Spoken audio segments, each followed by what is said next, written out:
So yung mga kababayan, welcome back for another video at ito na naman po tayo sa panibagong reaction dahil nga po sa mainit na talakayan regarding sa Senate, mga kababayan. Ako nangangamoy disqualification dito kay Senator Chiz dahil nga sa issue niya nanlagay-lagay na yan, mga kababayan. Dahil di umano nga, di ba mga kababayan, naimbestigahan nga itong mga lagayan na ito nung pinaano ni Pangulong Pbbm, 'di ba? Ni Pangulong Bongbong Marcos na eto nga ay dapat maimbestigahan tong mga flood control budget na ito, 'di ba? At isa sa publiko 'yan. At ayon nga sa balita ay isa dito na naimbestigahan ang pangalan at dawit ang pangalan ni Senator Chiz. Okay? So, eto mga kababayan, ipinaliwanag po ng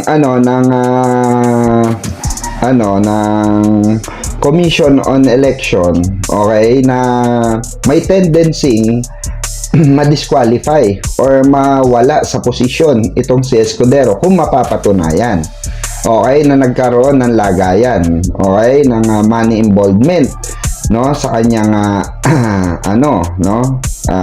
pangangampanya. Okay, so eto yung kabuuan, mga kababayan, ng interview, okay, sa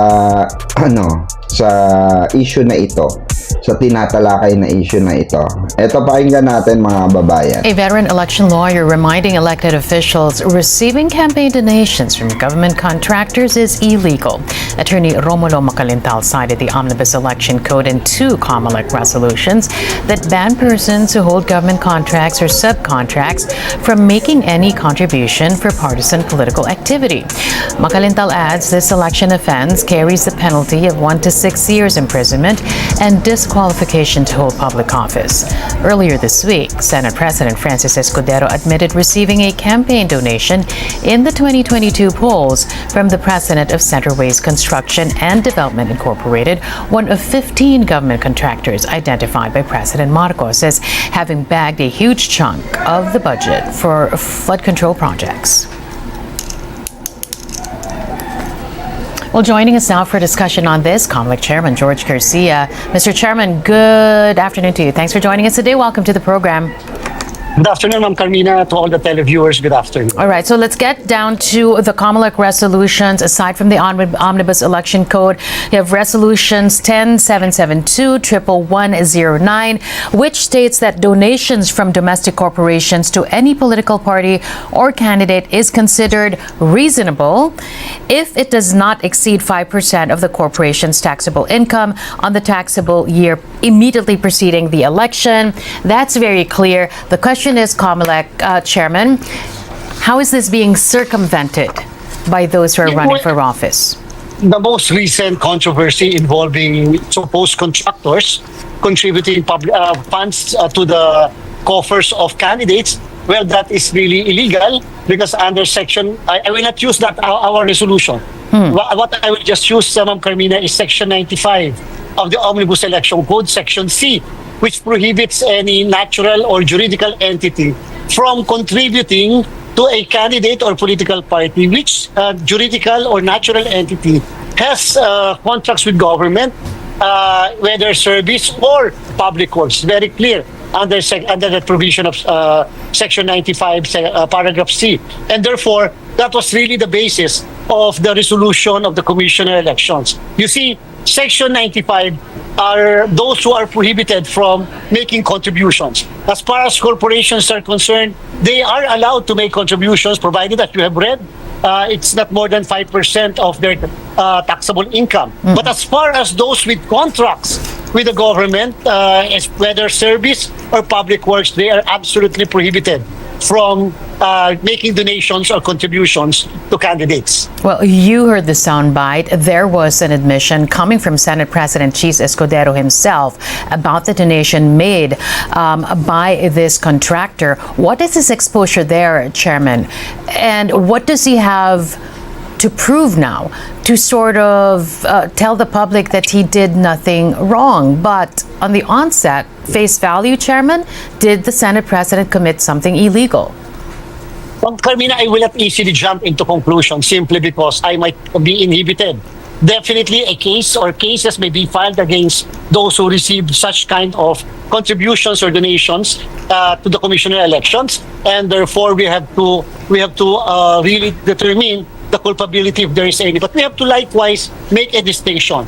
When I say that it's juridical entity or a natural entity that is prohibited from contributing, the point is who is culpable, who is liable. Under Section 95, it would appear to be the contributor, the donor, the one who gave the money. As to whether it has the same effect as to the culpability of the candidate, that I will reserve in the meantime, because that may be the crux of the controversy later. But take note that Section 95 has a title, Prohibited Contributions. And therefore, that entity being mentioned there is the company that has the contract with the government, whether service or public works. And number two, what if the person who made the contribution in his personal capacity? This is not an absolution or whatever who is culpable, but what I'm saying is there are several ways of attacking this issue, and therefore we will be making our own internal investigation. We will be making our own motu proprio investigation based on certain admissions and based on the records that we have right now. We are going to likewise look into the records from the Securities and Exchange Commission or even from the Department of Public Works and Highways. Are you going to look into that motu proprio, or do you have to have a case before you to look into it? The submission of SOSE, including the inquiry as to the contents of the SOSE, can be done motu proprio by the Commission on Election. There is no need for anybody to file a case before the COMELEC, although indeed it will greatly help us in the Commission if somebody will be offering documents or evidence, but the SOSE is evidence by itself, and therefore we have filed almost 400 cases before in the past in 2022 involving overspending or non-reporting of expenditures. And it was as a result only of motu proprio investigations. Therefore, because of this new controversy, we're going to look again and determine if there are indeed candidates who receive contributions coming from corporations or companies prohibited from making as such. For our viewers and for the public, take note that for the 2025 election, for the first time, Carmina, we made public all sources of candidates. So it will help us a lot. If it will assist the COMELEC, if maybe they can browse into the submissions and determine if indeed help the commission, maybe they will know who is these individuals, because we do not really know who are contractors, who are the owners of certain public works contracts or companies. But it will greatly help us. However, we have the means to determine who are these personalities because we can just coordinate with other agencies. Clearly, though, was there conflict of interest? Because you stated a while ago that this is primarily on the part of the contributor. But on the part of the candidate, no matter the distinction, whether or not this is done through a personal capacity or as part of a corporation, on the part of the candidate, shouldn't the candidate have been more circumspect? Because this might just be conflict of interest, Chairman. On the assumption, Ms. Carmina, that the contributor made illegal contribution, and in fact, the contributor is prohibited from making contribution, we have to determine from the point of law as to whether accepting from an unlawful contribution coming from an entity not lawfully allowed to make contribution will make likewise liable the receiver of the contribution. That is what we are going to determine, simply because the section that I cited specifically points to the contributor solely. As to whether acceptance thereof is likewise illegal, and will make criminal the acceptance, that is a very good case altogether. Chairman, you're a virtual insider, not just as a COMELEC chairman, but even before, in your past life, as an election lawyer as well. These resolutions and the Omnibus Election Code as well, how long has this been circumvented by those who want to get ahead in terms of contracts and supplies and anything that they want to get out of this government, Chairman? So many times during my past professional life. But, Ma'am Carmina, you see, controversies like this are so important to us simply because, try to imagine, who could have realized that there is a Section 95 letter C of the Omnibus Election Code? The Omnibus Election Code, Ma'am Carmina, is circa 1985. And not many of our kababayans will know the provision of what are election offenses, what are prohibited campaigning, what are prohibited donations, what are prohibited acceptance of donations. So perhaps shedding into light all of these developments will practically make the people aware. Okay, these companies, these corporations are indeed prohibited from making contributions. Number two, we can even look into the contracts that they entered into with the government. What is the very nature of the contract? Does this contract really will affect the decision-making capacity of the one receiving the contribution? Simply because that was the very reason why the provision was even included in the Omnibus Election Code, so that it will not be used to interfere and to intervene in decision-making processes in the government by elected public officials. Yung binanggit ko po kanina, it is considered reasonable if it does not exceed 5% of the corporation's taxable income on the taxable year immediately preceding the elections. There lies a loophole as well, because you can't just look at, one candidate and one transaction. Maari ho bang gawin na itong 5% na ito ay paghati-hatiin sa iilang kandidato? Pera yan. But make no mistake about it, that's influence as well, Chairman. And number two, that is on the assumption that the taxpayer will be making an honest reporting of the taxable income. Aminin na natin, Ma'am Carmina, that naka-base yun dun yung 5%. Ito yung sabi ng taxable income. Yung ba talaga? Take note, Ma'am Carmina, ang sinabi ng aming resolution, taxable income. I'm not lawyering for the candidates, but take note, sabi taxable income of the corporation. Paano kung na-share, na-distribute na yung income sa mga shareholders, sa mga owners? So, hindi na siya taxable income ng corporation. That's already income of the person, of the owner, or even the director or the board of director of the company. So, therefore, can the board of director, the president of the company, not donate the income that he earn from investing in that particular business? So palagay ko po, yan yung mga magbo-border. Yan yung mga loopholes, Ma'am Carmina, as to whether what is mentioned in the law is really not only the income of the corporation, but the income as distributed already to the owners of the corporation, simply because that may be the fruit of a poison tree. Pwede nilang i-relate kasi na ganon. I hear you. And you said it yourself, there lies the loophole. What are you going to do now as chairman of the COMELEC to plug that hole? Are you going to issue another resolution? Ma'am, no. Ma'am Corina, no. We will not issue the resolution. We can always interpret the resolution to the best interest of the people. You see, violations of election law should never be, should always be condoned, cannot be condoned by the Commission. Hindi pwedeng patawarin natin yung mga ganyan and therefore, kung na-file na namin ang kaso before yung mga nag-violate, then we will not hesitate. Ang sa amin lang po, at least na-shed na into light yung mga ganitong klase na controversy. We will look into this. And madami na humingi sa amin ngayon, Ma'am Carmina, ng SOSE. Again, it's in our website, kung hindi pa alam ng iba. But at the same time, we're also accepting those who are asking for copies. Tama po yan. We have to demand. We have to look. Yun po yung sinasabi natin. That is the importance of a SOSE. And therefore, as to the culpability and liability, kami po ang bahala doon. Ipagkatiwala niyo po sa amin. But the public, the people, must also assist us and contribute not only to the discussion, but to an action that may lead to prosecution of these individuals or corporations. One final question for you, Chairman Garcia. What if the candidate himself is the contractor?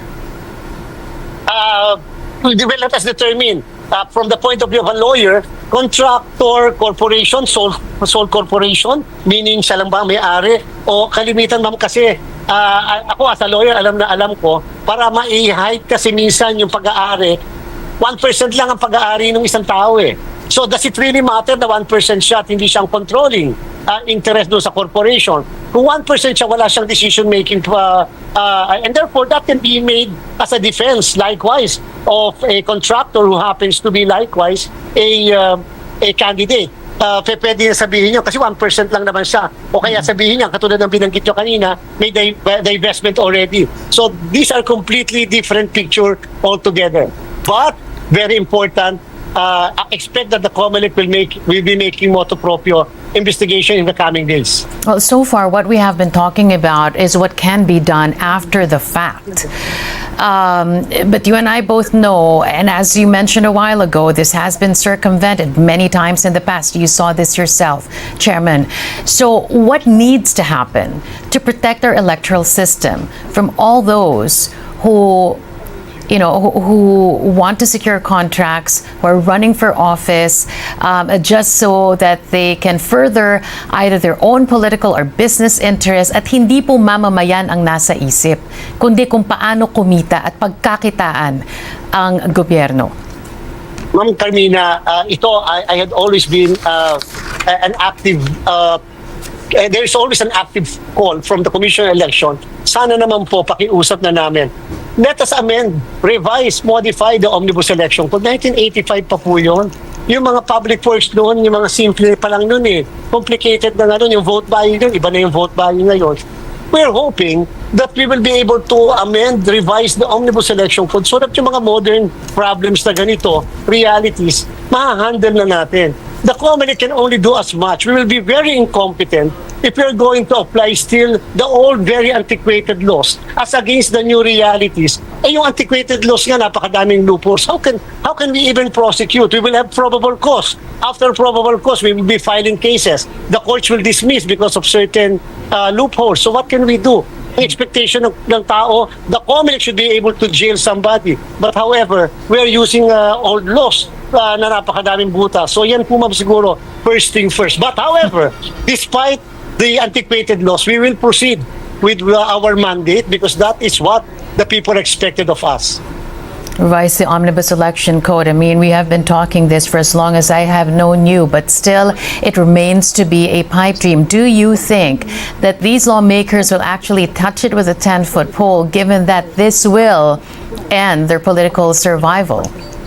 We have, in the 19th Congress, we submitted the 963 pages revised Omnibus Election Code, which will practically modernize our election laws, including problems like this being solved. We were going to refile the same to the 20th Congress. We're hoping that somebody will sponsor that piece of legislation so that at least we can be proud of saying that we have new election code. Try to imagine the Bangsamoro, they have the new electoral code containing anti-political dynasty provision. We have a new law on SK reform, only for Sangguniang Kabataan, providing for anti-political dynasty. But unfortunately, we have no new omnibus election code.